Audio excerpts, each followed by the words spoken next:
Hi, and welcome to the presentation of When Help Finds You, Helping the Helpers. This presentation is developed in the intent of thinking about you as a helper, as a person that's on the front line, and thinking about how important it is for you to take care of yourself so that you're able to take care and do the work that you have been called to do. So I do take it as an honor and a pleasure to give you some information, to give you some tips and skills to better take care of yourself as you do the amazing work that you do with your students, with your clients, with your patients, with your community. So before we get started, I would like to tell you a little bit about myself.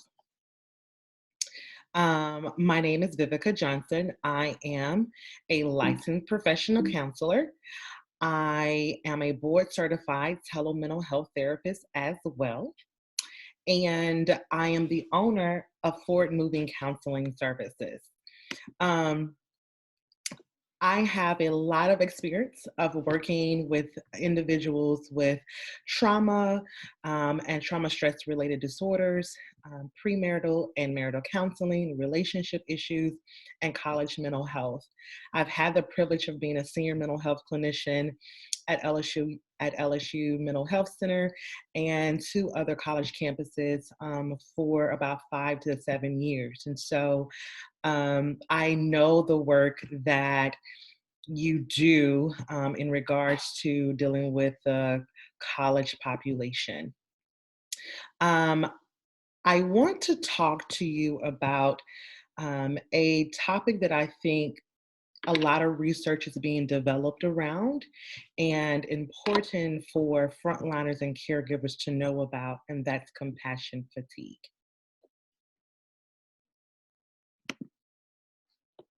So let's get started. Heavy is the head that wears the crown. Ooh. So, as you know, doing this work of taking care of others can really be a lot to carry, but also a very much of an honor to carry the crown. Studies confirm that caregivers play a host to a high level of compassion fatigue and struggle to function in caregiving environments that constantly present wrenching emotional challenges. And so, whether you are a counselor, a substance abuse counselor, a social worker, you work in higher ed, whether that's in Greek life, Red's life, or if you are a nurse, a doctor, anything where you're dealing with people, you are a lot of times hearing their stories and sitting with a lot of their emotional distress and their pain. So before we go any further, I want to take just about 60 seconds for you to just breathe. Can you take a moment and just begin to take a deep inhale and exhale? Inhale and exhale for just a next couple of seconds. Just be present without worrying about anything, carrying anything, but just being.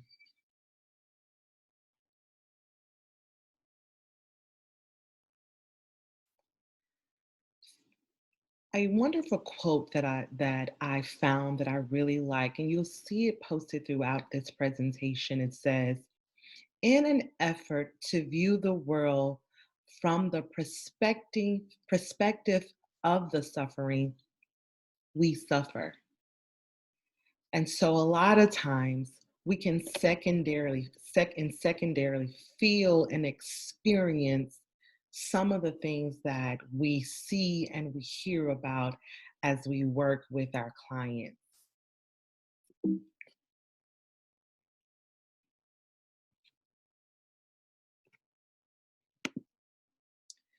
compassion fatigue. Let's talk about that.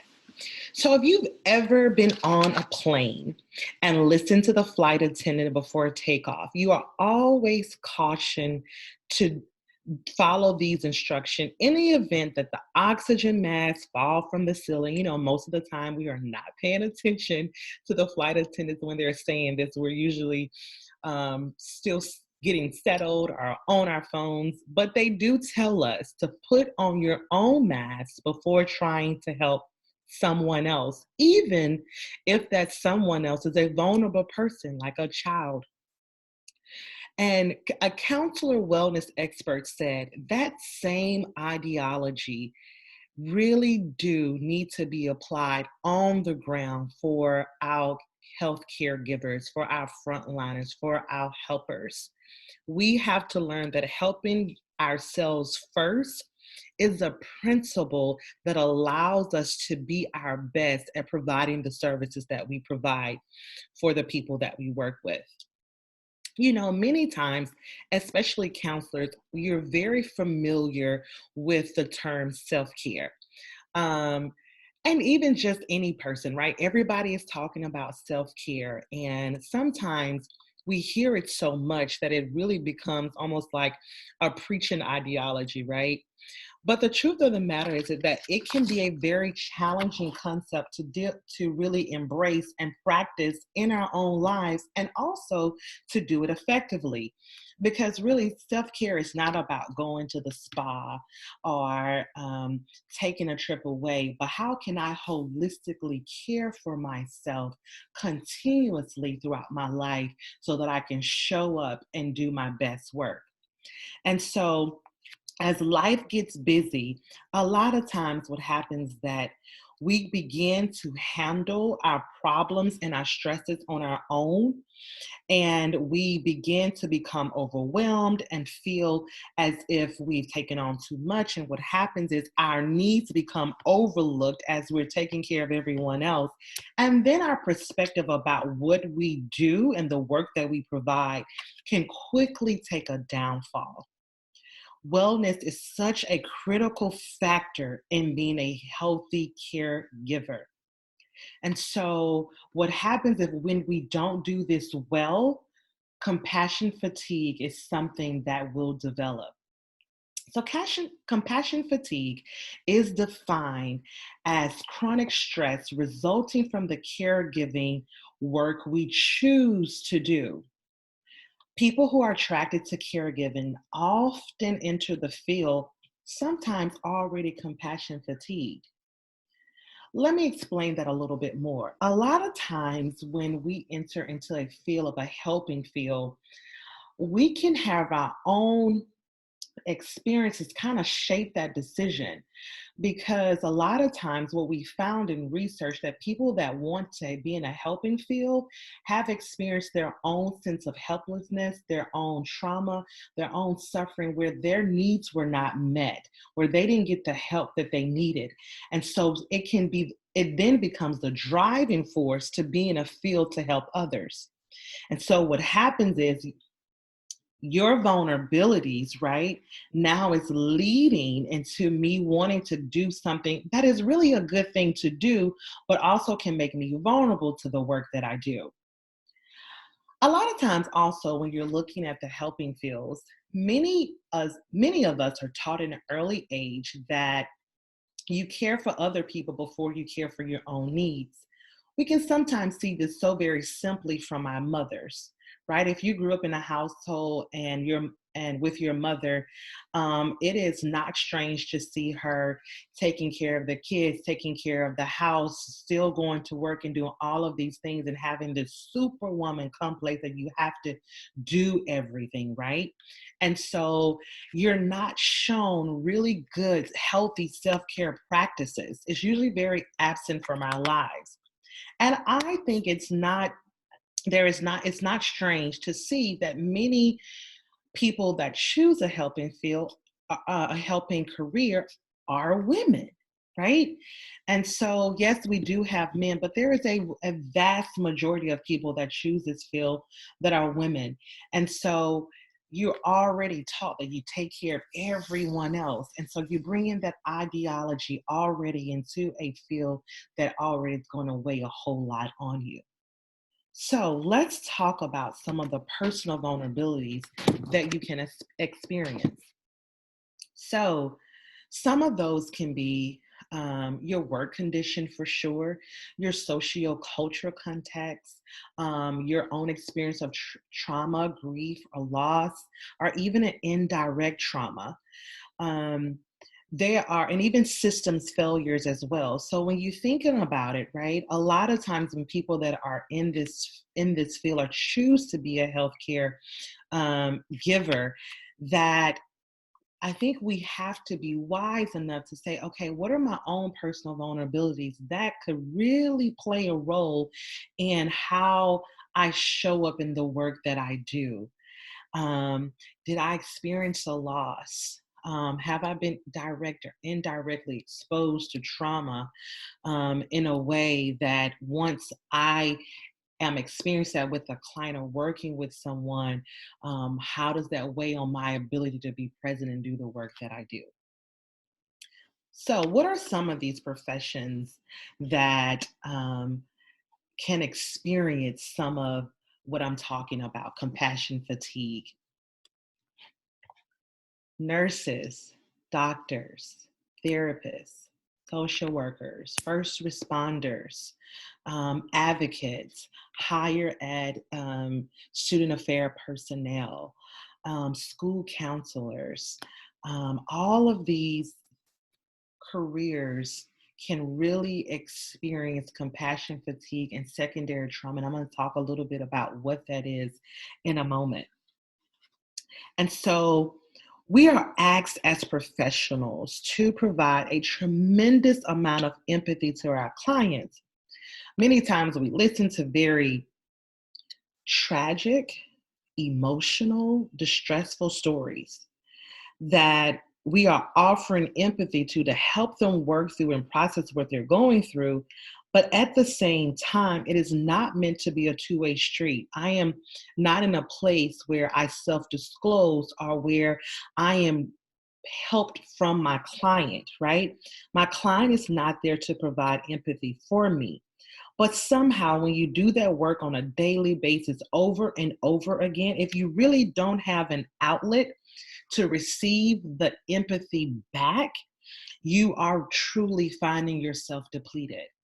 My grandmother says this: you can't get anything from an empty cup. And so we have to find ways to refill our own cups so that we are filled and at a place to be effective in the work that we do.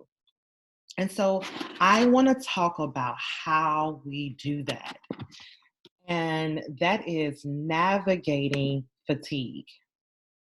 How do I navigate this compassion fatigue?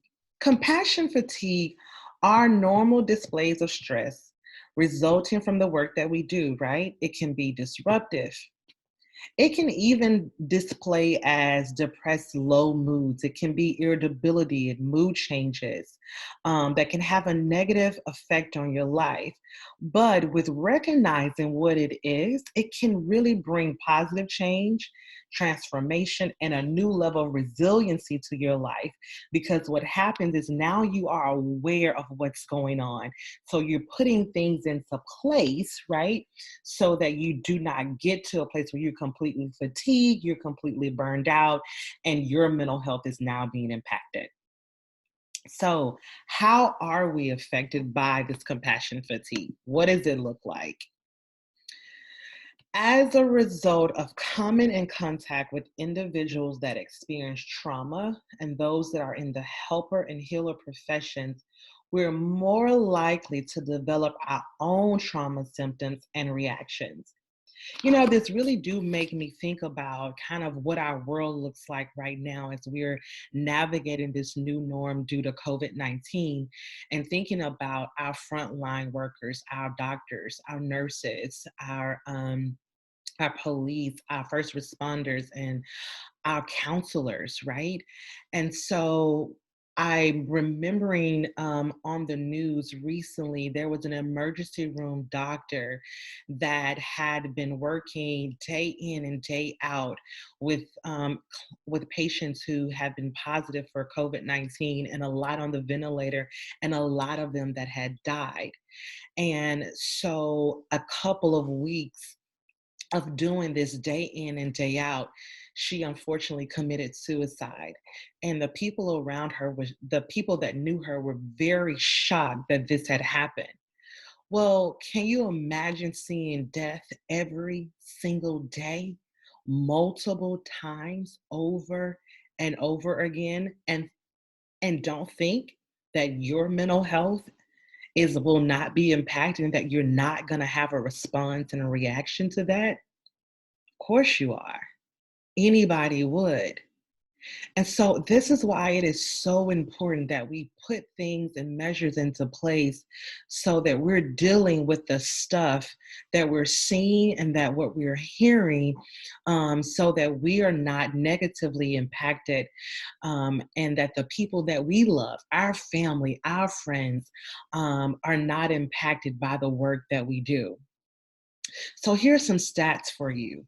70% of counselors exhibit at least one symptom of secondary trauma.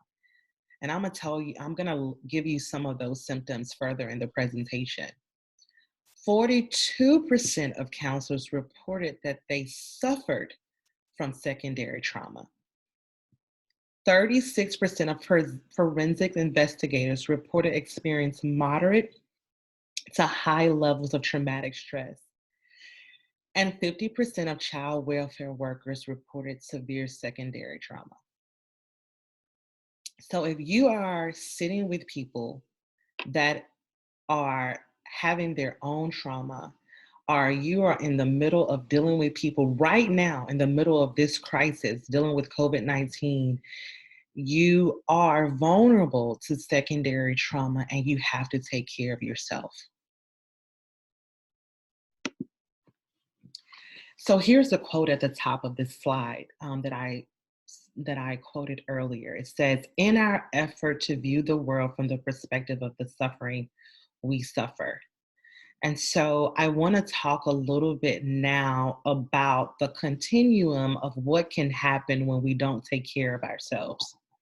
So the first thing is burnout on the lower end of the spectrum, right? This is where we are emotionally exhausted. This is where our accomplishments or our work doesn't seem up to par than what it usually is. This may be where you may start coming into work a few minutes late.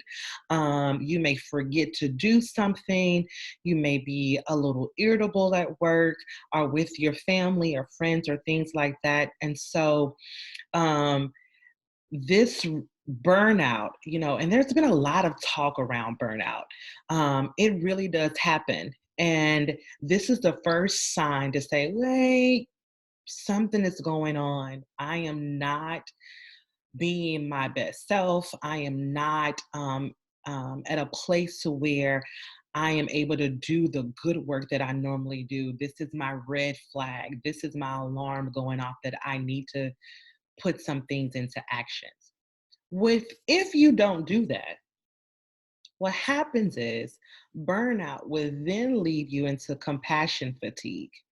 So that's burnout plus the accumulation of stress resulting from the work that you do with empathizing with your clients and the people that you work with over time. And this really does happen very quickly and without warning. And it is more pervasive than burnout. And so burnout is where you're just a little tired, right? And if you take care of burnout in its state, whether that's taking a day off from work, that is spending time with people or friends that kind of re-energize you, refilling that cup, you can avoid the compassion fatigue, right? And then you're still able to do the work you do and do that well. But if you don't, compassion fatigue will set in very quickly. And then if compassion fatigue is not it is not dealt with, then it leads us to secondhand depression. where what happens is I am now experiencing low depressed moods from the work that I'm doing. And it can really look like clinical depression, where you are isolating and withdrawn. There are disturbances in your sleep. Your appetite may look different. There is some mood instability where you're irritable. That can begin to manifest itself. And the people around you would definitely see the difference, and your work and the quality of work that you provide would definitely look different. And so it's important for you as a giver to understand that there are risk factors inherent in the work, and that noticing signs of distress or distress is a sign of health, not impairment. Right. And so when I am noticing that there is stress or distress going on around me, this is now letting me know, ding, ding, ding, ding, ding, I need to do something. There's nothing wrong with me. I'm not impaired, but I need to take care of my health. It's almost like when you get a cold, or and a better example would be if it's allergy season, right? And you're beginning to have some runny nose, and you can feel some of that sinus pressure going on. If I go ahead and start taking my vitamin C and making sure that I'm getting the rest that I need, and putting some preventative measures in place, then I probably can avoid having a really bad sinus infection. Whether if I ignore that, right, that can lead to a more serious health issue or have me down for a few days if I had done some preventative measures in the beginning. So, what are the signs of burnout and compassion fatigue? Let's talk a little bit about that. What does it look like? So, I will be honest with you. I have been in a space where I have felt burnout and where I have felt compassion fatigue, where I, as a therapist, have been in the room with my clients and feel burdened by the work that I'm doing with them, where I am not present, where normally where I have a great idea of where the treatment plan is going, I am completely don't have a plan, or I am ending this session past time, or beginning the session late. If that becomes a consistent from, those are some warning signs for me. And so here are some signs, but what I really do want you to do is think about, what are some things that happen in my work that is individual to me, that lets me know, oh wait, I'm at a place where I need to take care of myself. So some of the common signs are feeling burdened by the suffering, blaming others, difficulty concentrating, insomnia, whether that is difficulty going to sleep or staying asleep, physical and mental fatigue, um, suppressing my emotions, feeling powerlessness. There is an increased complaining around your work, where it seems like everything is wrong with, it's going wrong, nothing appears to go right. It can also be where you have some unhealthy coping skills that could be involved around, normally you may drink a glass of wine at the end of the day sometimes, but you're noticing that you're having 3 and 4 glasses at the end of each day. And so these are some of the common signs, but I do want you to think about, what are some of those personally to you. And then some of the signs to secondhand depression, which we talked about prior.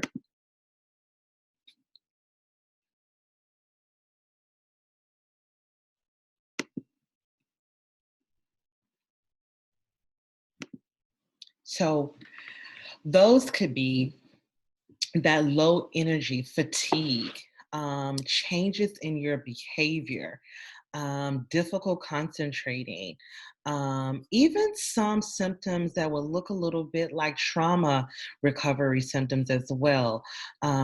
Increased nightmares, or flashbacks of trauma imageries, a little hopelessness, not being emotionally available or present for the people that you're doing work with, or your coworkers, or your family, especially in those intimate relationships that you may have.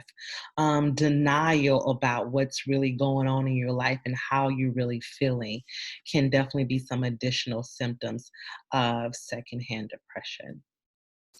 Now, here is where I want to spend some time with, because, yes, compassion fatigue is something we have to be really aware of, but something that really is vital that we pay attention to is secondary trauma and vicarious trauma as we sit with people in their pain and in their own trauma. So, if you are a counselor or law enforcement, or you deal with people that have experienced their own trauma, I want you to pay very close attention as I talk about trauma and how it could secondarily impact you.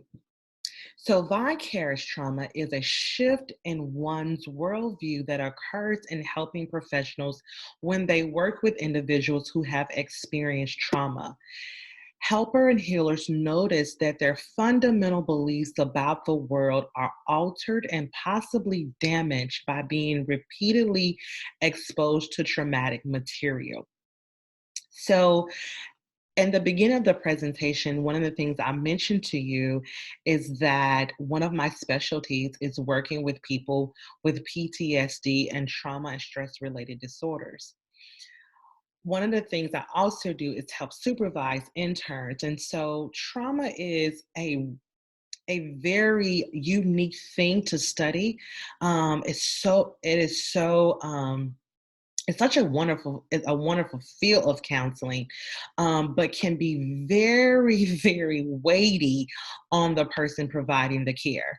And so a lot of times what I tell my interns is, if trauma is something you want to specialize in, I need you to also specialize in something else that you really enjoy too. Because when you're doing trauma work, you need to be able to break it up a little bit with other things that you enjoy.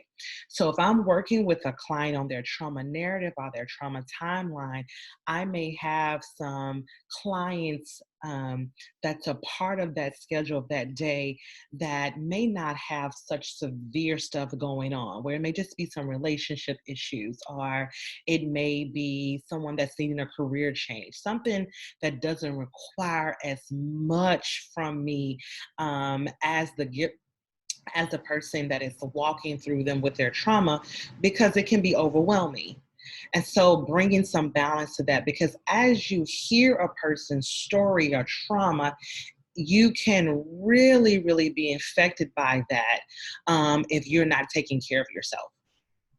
The next one is secondary traumatic stress, where this is what researchers have coined as trauma workers exhibiting symptoms similar to PTSD without having necessarily been exposed to the direct trauma themselves. And so vicarious trauma is where you sitting and hearing the story and having to hear that over and over again, and that being an impact on you individually.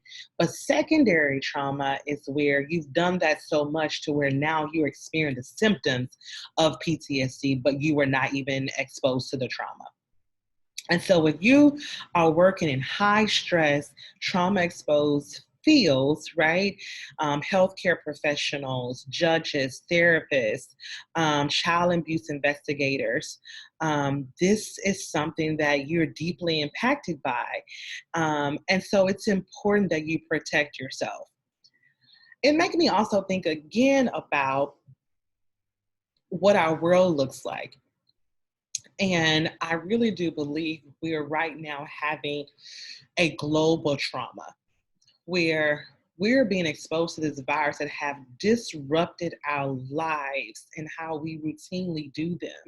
And we're being exposed to so many numbers of people dying every day, positive um, um, tests of people having COVID-19 every day, that we have to begin to take care of ourselves and protect what we're seeing and what we're hearing so that we don't experience vicarious or secondary trauma.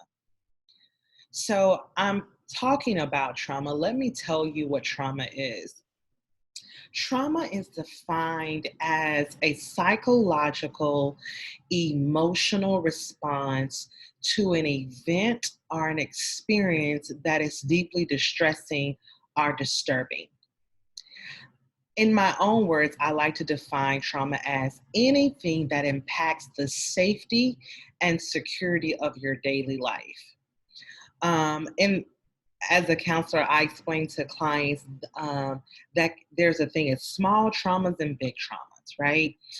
Small trauma can be anything like what we're dealing with right now, COVID-19, and in some way your life being impacted by that, the unknown of what is my world going to look like, or my routine going to look like in the next 30 days. I don't know that, or the next 2 weeks, or if you've had someone that has been diagnosed with COVID-19, or who have even been lost from, that you've lost someone from COVID-19. That's a trauma.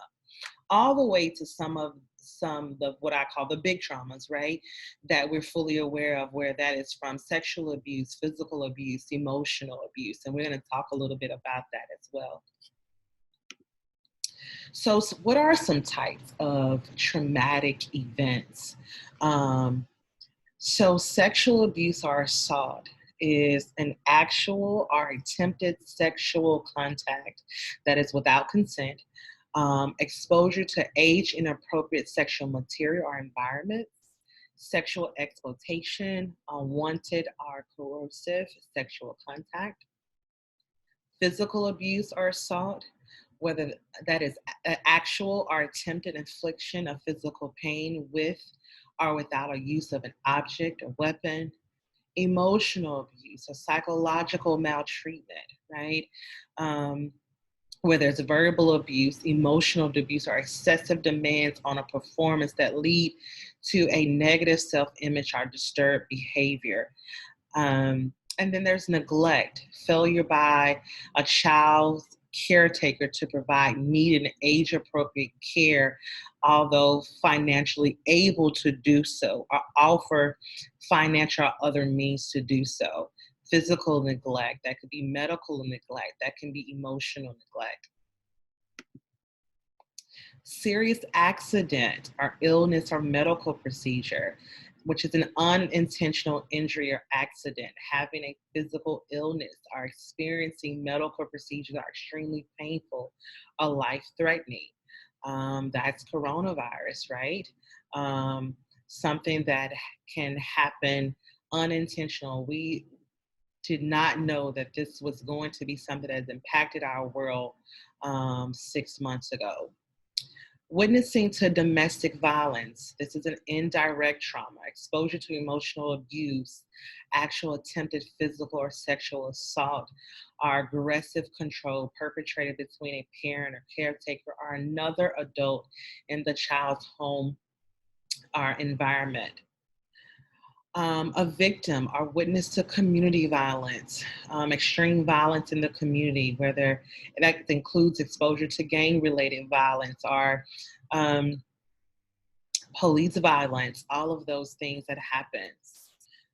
School violence that occurs in a school setting, including but not limited to school shootings, bullying, interpersonal violence among classmates, or classmate suicide.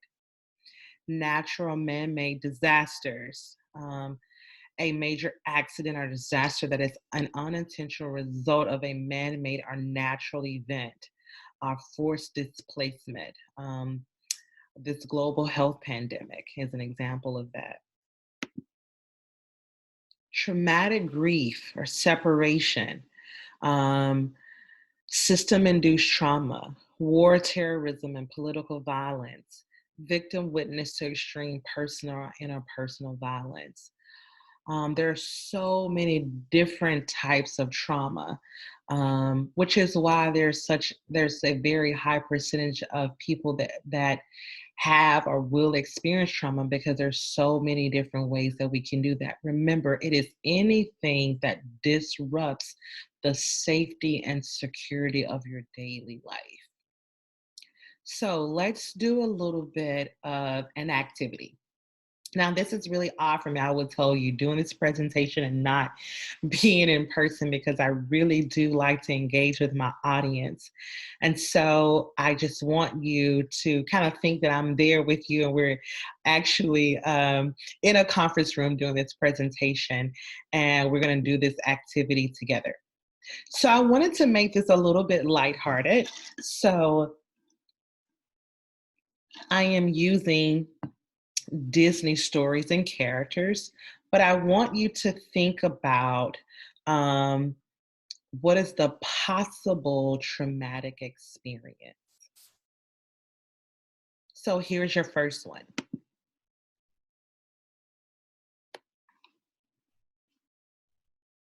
What do you think this traumatic experience is?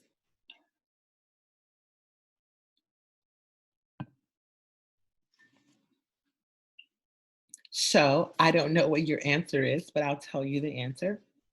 This is a loss of a loved one to gun violence. And think about how prevalent that is in our community. Um, there are murders that happen every day.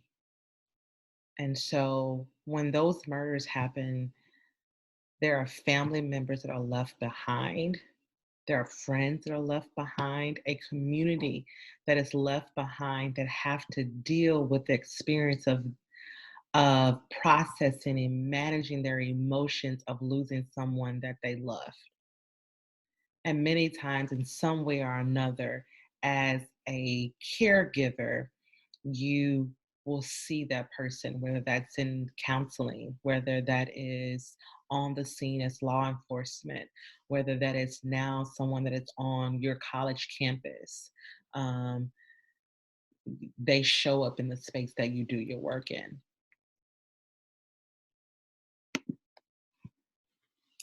Simba, what is this traumatic experience?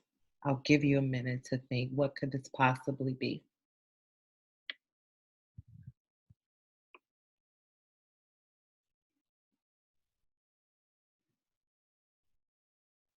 So, this is a raid. If you remember, Simba is trying to get to his father to save him.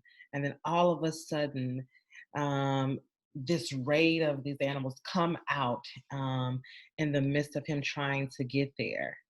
That's traumatic.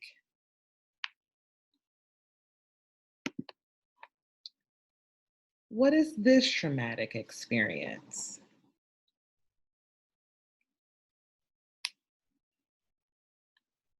Mhm.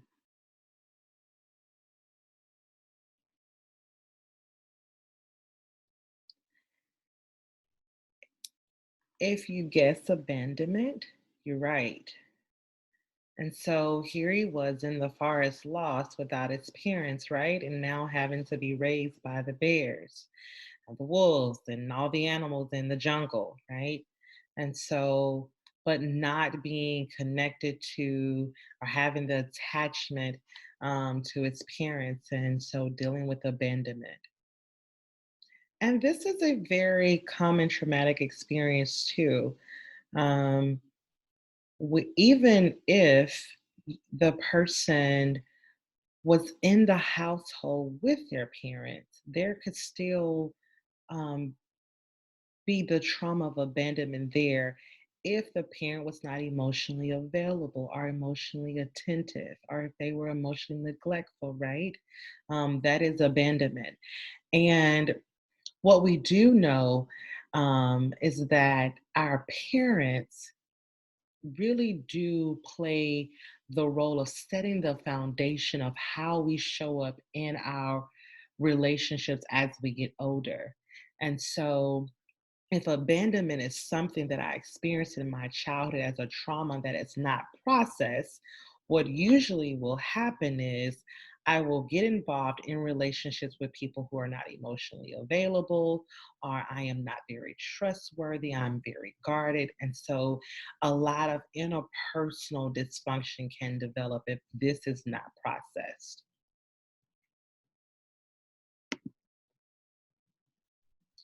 What is this traumatic experience? One, having to dress up as a male to do what she wanted to do. If you guess gender role bias, you're correct.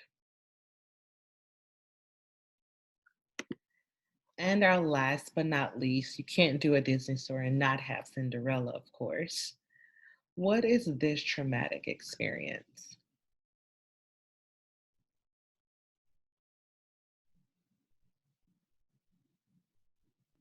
This one is actually two. If you're looking at the as you look at the picture, um, there is physical abuse actually happened in the picture, and there's also emotional abuse from the story that we know of Cinderella. So physical and emotional abuse is the traumatic experience. And so we had the loss of a loved one to gun violence, raid, abandonment, gender role bias, and physical and emotional abuse. As a caregiver, think for a moment.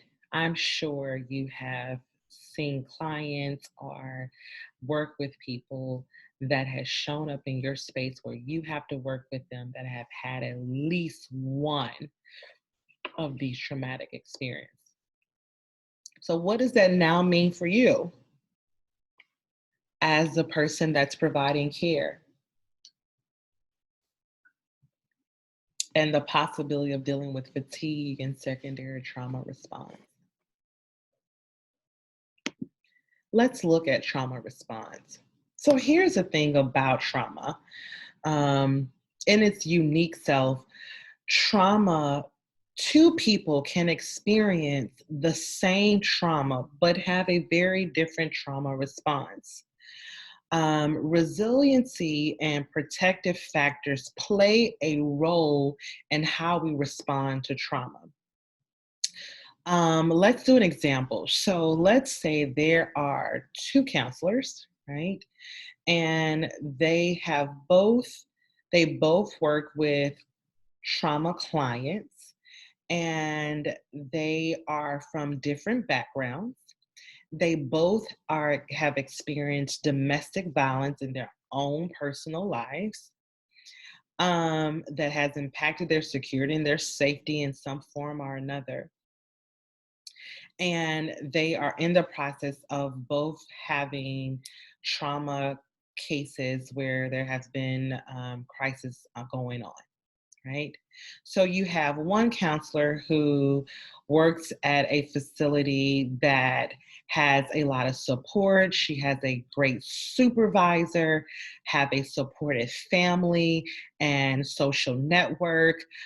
She has some really good health and coping skills where she works out on a pretty consistent basis, involved in the community, just got a raise on her job, and making pretty good money of what you can do in this field. It's not a get rich field for sure, but recently even got a raise.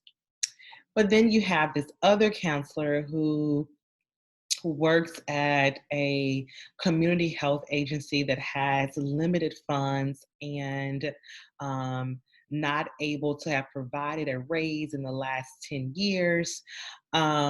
Recently new to the area, have not made any friends, or doesn't have really good social support. She does have family back home.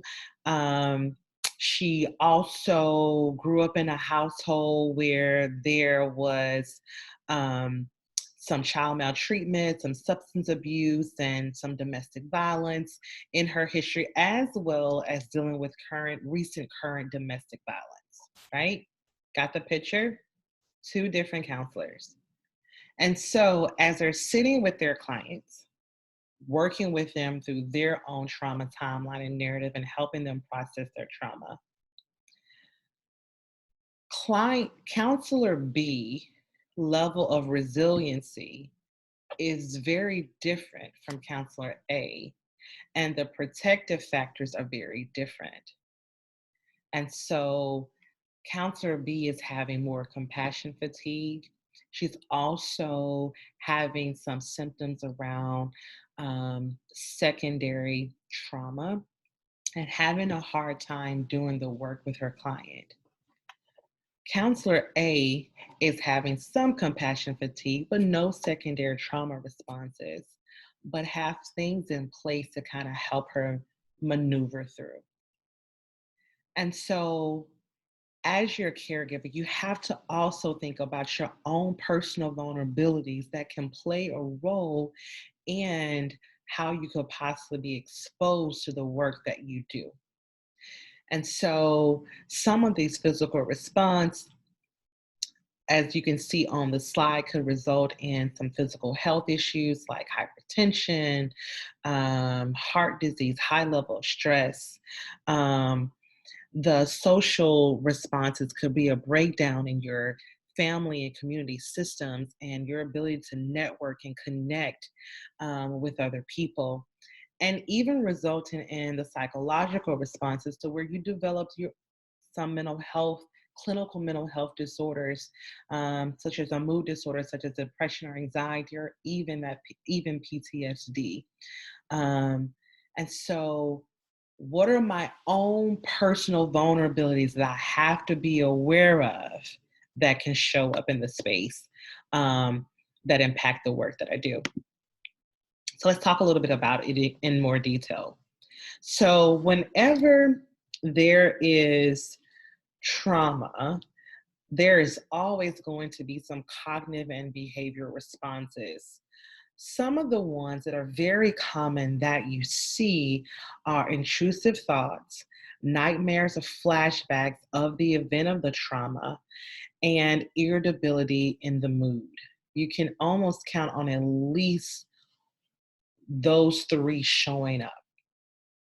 Behavior, there can there is always some social isolation, withdrawal, and not enjoying some of the activities that you normally do.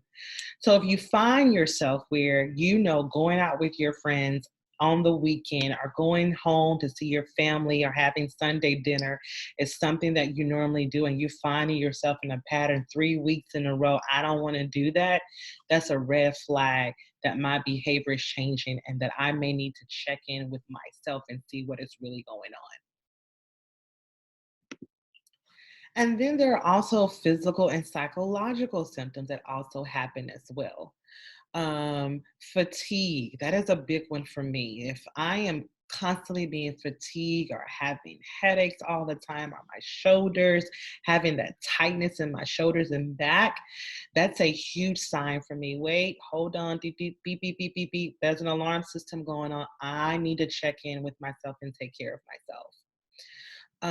Psychological symptoms, where you're having compulsive and obsessive behaviors, low moods, feeling shame or guilt, disbelief, irritability, anxiousness, panic attacks. Um, those are signs that I'm experiencing a trauma response. And remember, that could be vicariously or secondary, and I need to check in and do something about that.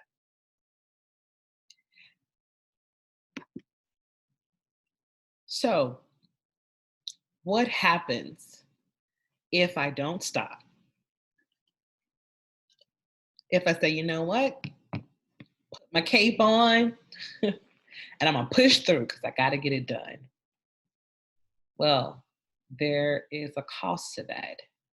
Untreated psychological trauma can lead to bigger things: substance abuse, inability to maintain healthy, close relationships, hostility, impulsive behaviors, uncontrollable reactive thoughts, dissociative symptoms, depression, shame, hopelessness, um, even suicidal ideation, a loss of some of those former belief and value systems.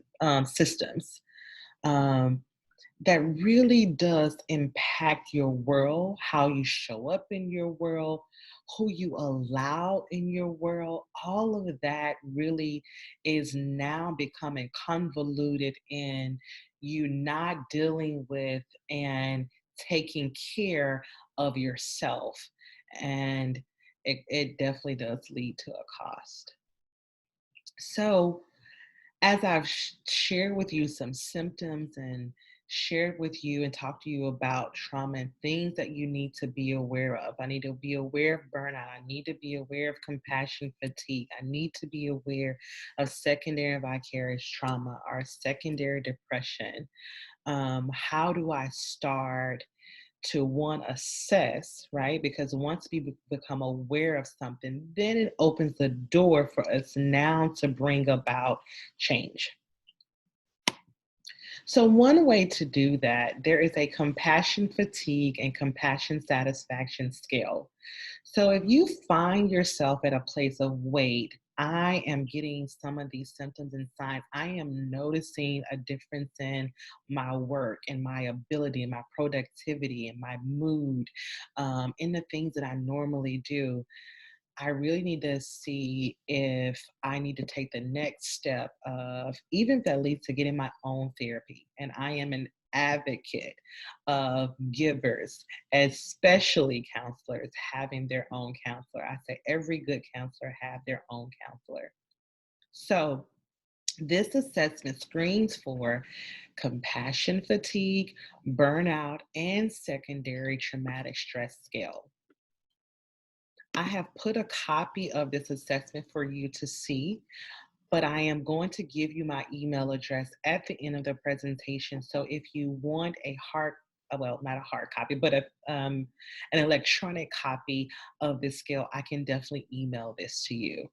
If you are a supervisor, this is really a great idea to do this with your team, or if you are especially if you're a supervisor of counselors or other caregivers, for your team to be aware of one, having those self check-ins, but I think this is also a mirror of saying, hey, I want you to know that I am concerned about your well-being and the work that you do, and I want you to know that it's important that you take care of yourself. So if you are a supervisor, I definitely highly recommend you giving this to your team. So compassion satisfaction is the goal. That is the gold star that we need to have to do the work that we do.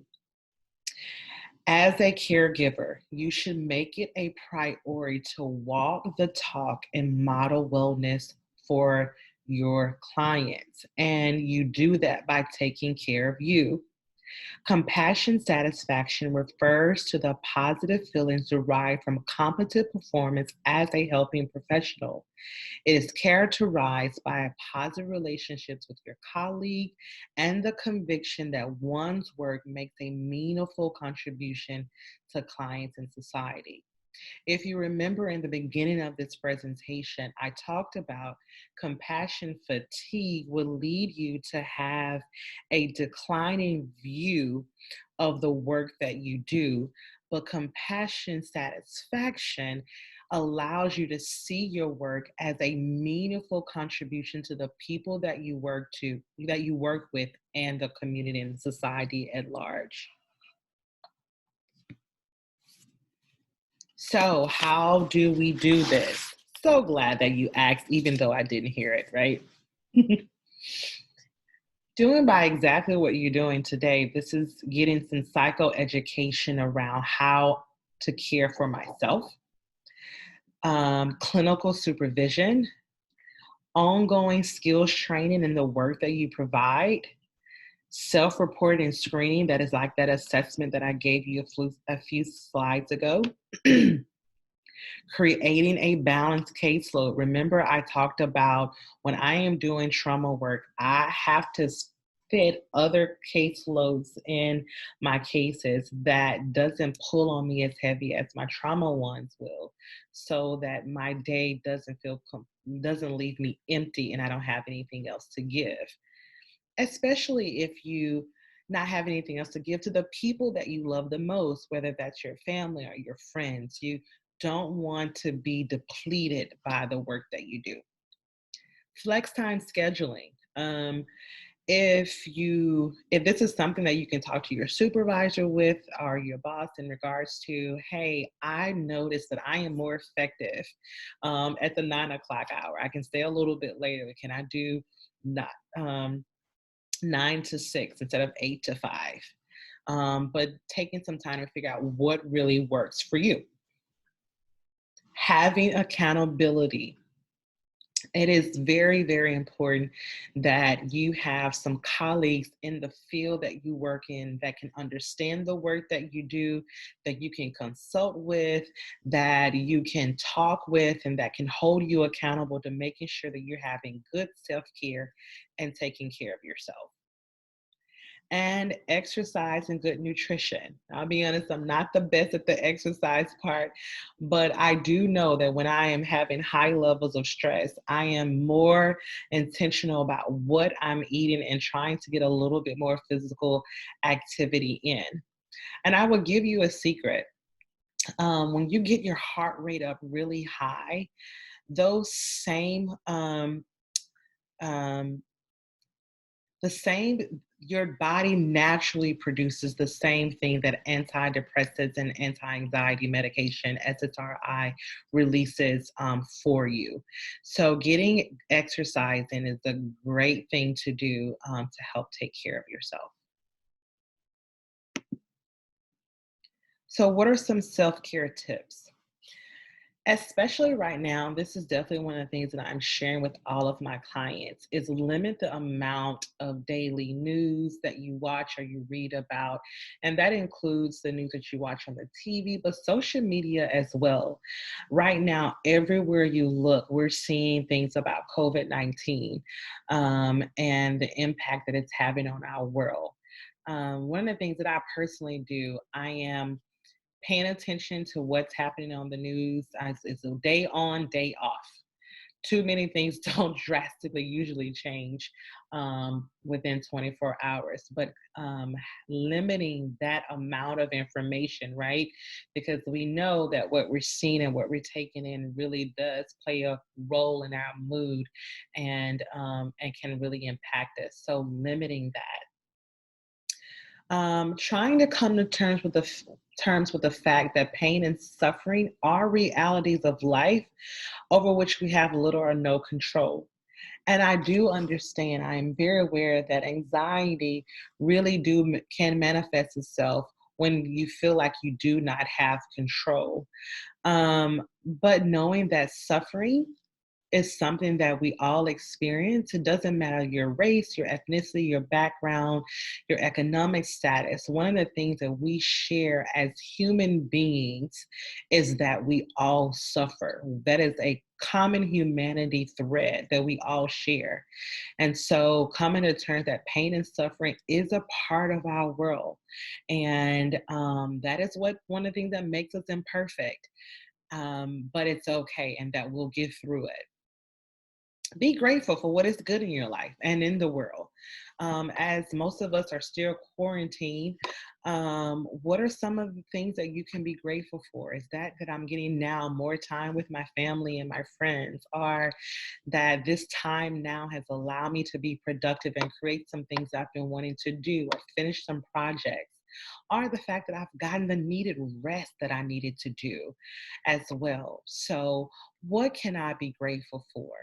And a really great tip as well that you can use is having a gratitude journal. Like, what are one to three things that I'm grateful for today, and keeping a running journal of that so you can see that, especially right now. Try to find some meaning in the suffering that you see. What does this mean? Um, what can I take from this experience? What can I learn from it?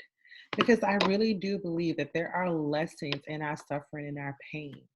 What can I take away from this experience? Whether that is, as of right now, not taking some of my relationships or friendships for granted, not taking my health for granted. What are some meaning you can find in the suffering that you see? If you must blame something, blame the situation, not the person. I tell my couples this when I'm working with them is to identify the behavior that you don't like, not pointing it at the person and saying that you don't like the person. It's not that you don't like the person, you don't like the behavior. And then showing compassion to yourself by being kind, soothing, and comforting to you. Self compassion is something that is truly needed when you are a caregiver, where you're being kind to you.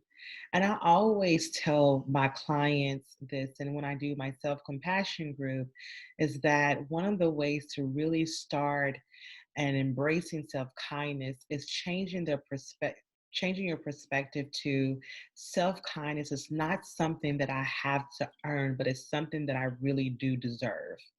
It is my emotional nutrition to be able to do life and do life well. It's just like our physical bodies need water and food. Um, we don't feel like we have to earn that, right? We do that automatically. And so we have to have that same sense, and when it comes to our emotional health. And I love this quote. I had to put this here. We have an obligation to our clients as well as to ourselves, our colleagues, and our loved ones not to be damaged by the work that we do. And so I know that many people that come into um, the caring field and taking care of others really do have a heart for making a difference in the lives of other people. But we do have an obligation that if we are caring for other people, we have to be that diligent about caring for ourselves so that we are not damaged by the work that we do. So, enhancing your awareness with education. Attending conferences like this, getting your CEUs, keeping your licenses active, being a part of professional organizations, accepting where you are on your path at all times. And so, whether that you are new in the field and a novice, to you are right in the middle, to you are an expert in something, being okay with where you are and not judging yourself because you are not where you think you should be. But remember that self kindness is a hugely important that can help you do that. Exchange information and feelings with people who can validate you. So remember having those relationships and connections with people in the same line of work that you do, but then also having social and emotional support, whether that is in your community, in your family, in your friendships as well. Clarify your personal boundaries. What works for you and what doesn't, right? Boundaries are not about putting walls up, but boundaries is about honoring the values and beliefs that are important to me. It is limiting the access um, that you have to me. And that's healthy, right? I don't give all of my vulnerability and all of myself to someone without them having putting some investment into the relationship. And so I have to know my boundaries and communicate that in my relationships. Now, that does require you to be introspective. That's you doing your work, right? Knowing what's important to me, knowing what I value, and being kind to yourself. You're imperfect. We all are. There are going to be times where you mess up. There are going to be times where you maybe take on too much and you get yourself to a place of burnout. But when you recognize that, do the work so you're not leading into compassion fatigue or secondary trauma. Communicate what you need. I find it um, I find it very often that most caregivers have a really hard time asking for help. I've been there, and sometimes I can fall back into that pattern too. And so, but it is so important that you communicate what you need. One, it allows you to find out who will show up for you, because sometimes what we would do in our relationships is that we never see who will show up for us because we never create the opportunity for them to show up for us. We're always the one taking care of everybody. We're always the listening ear. You're the caregiver at work, and then you're also that for your friends, and you're also that for your family. Well, you got to have some boundaries, and you got to express what you emotionally need so that you can see that people do love and care about you and will show up for you and take care of you. That is good self-care. Take positive action to change your environment. What does that person look like for you? Is that me getting involved into a community organization? Is that something that I do with my faith? If that's something that I do in regards to um, education, whatever the case may be, what can I do to make positive change in my own environment?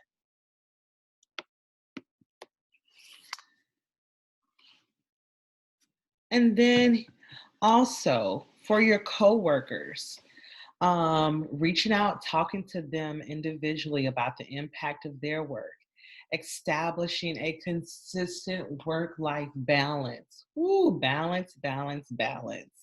Work hard, but play harder as well. Finding some balance in that. Encouraging coworkers to tend to the basics: sleep, healthy eating, hygiene, exercising, having good support systems, whether that's with family, friends, coworkers, being aware of organization support system, whether it's a consulting group, where you are a group of counselors consult on cases, a peer, excuse me, peer support team, or an employee assistance program. So um, an EAP, which is an employee assistance program, can provide counseling for you where it is something that you don't have to pay for or of little cost.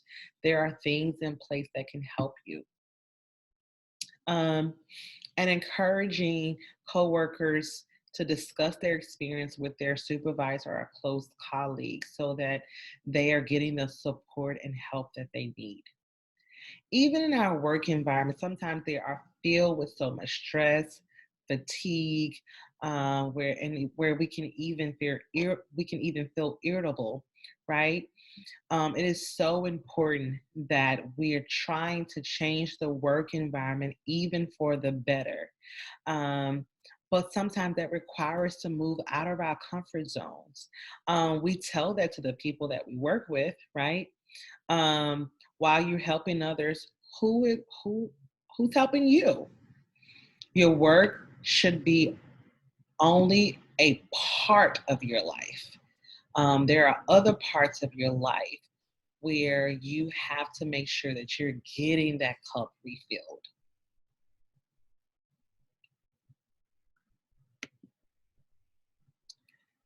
Suggestions for supervisors. So, if you are a supervisor, it is important to talk about and be knowledgeable about vicarious trauma, right? Having that assessment in place, something that you can give. If possible, can I allow for flexible work schedule? Being very attentive to the needs of your of the people you're supervising.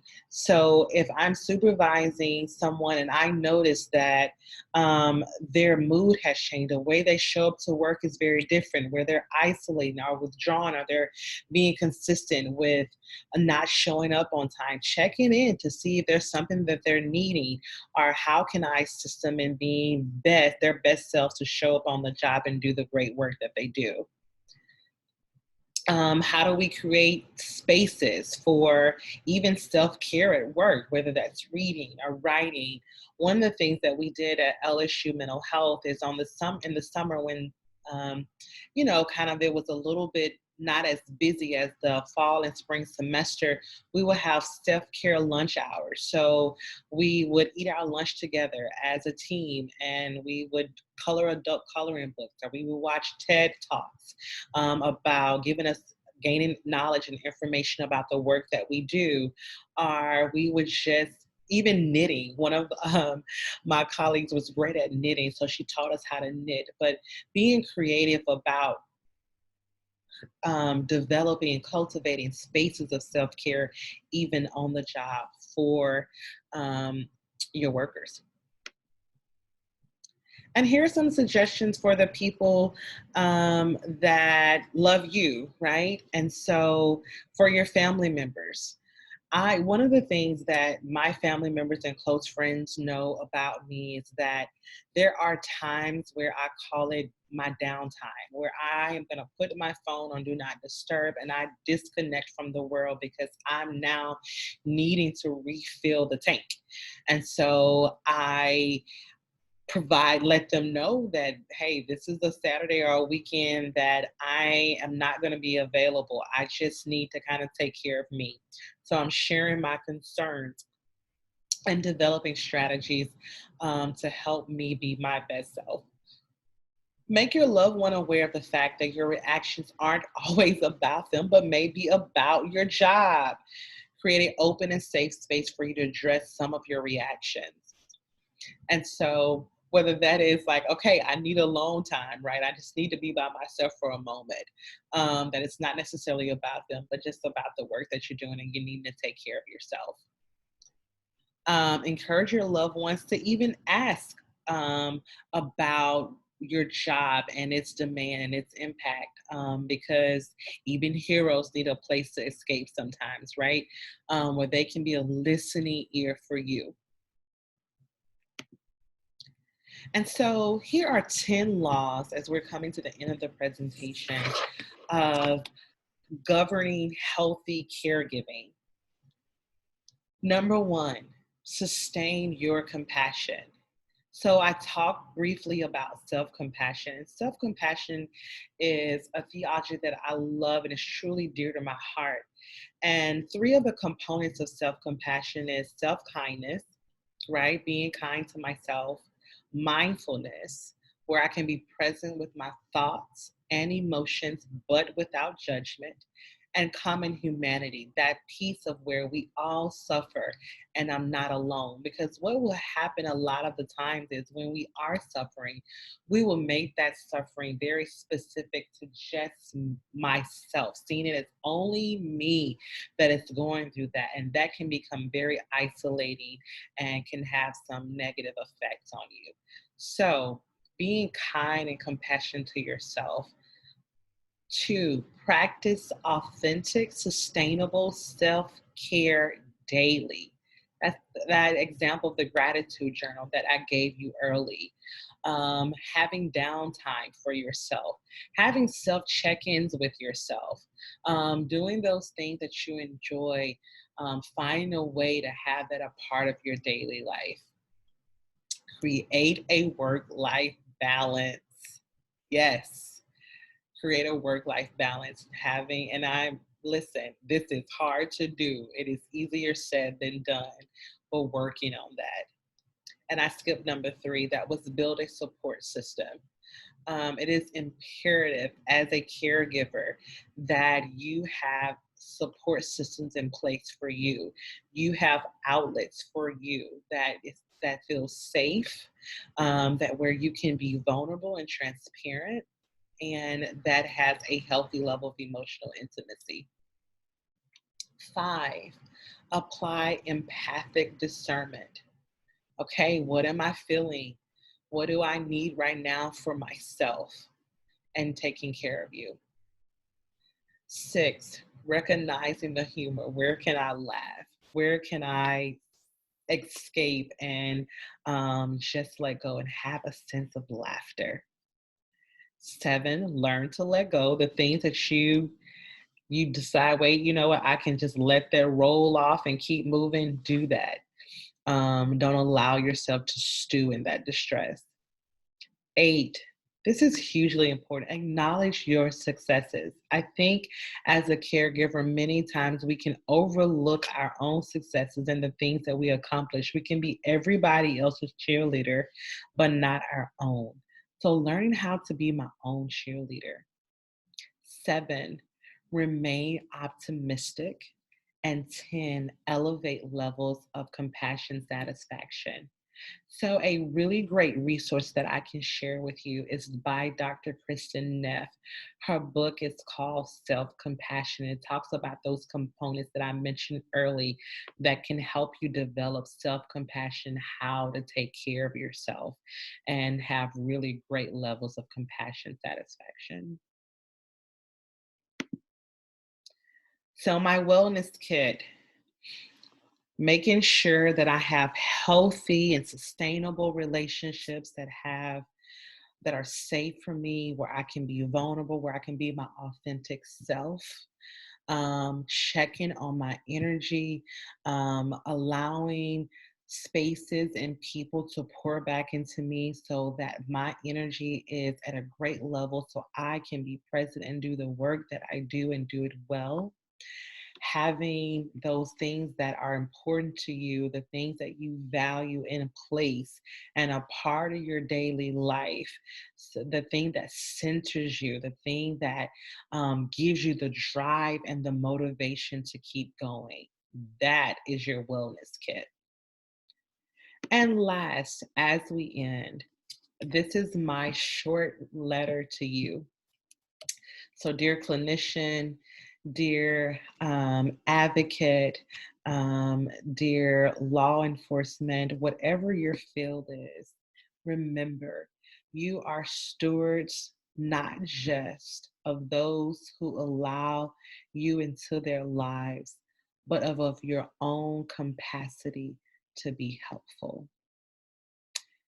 I want to say it again. You are stewards not just of those who allow you into their lives, but of your own capacity to be helpful. So, as you do the amazing work that you do and helping others and taking care of them, remember that your capacity is based on helping and taking care of yourself because you deserve that as well. I hope this presentation has been impactful for you and that you have learned something, and also that you have some skills and tools and knowledge to recognize when you need to take action to take care of yourself so you can continue the amazing work that you do. I am going to go back to my first page because I do want to give you um, my contact info or my email address, just in case you want a copy of that assessment. So at the right under my name, there is my email address. I'll leave that up for a few moments. But if you need a copy of that assessment, I will be more than happy to send this to you. It has been my pleasure to provide this information for you, and I wish you well, and I hope you enjoy the rest of the conference. Have a great one.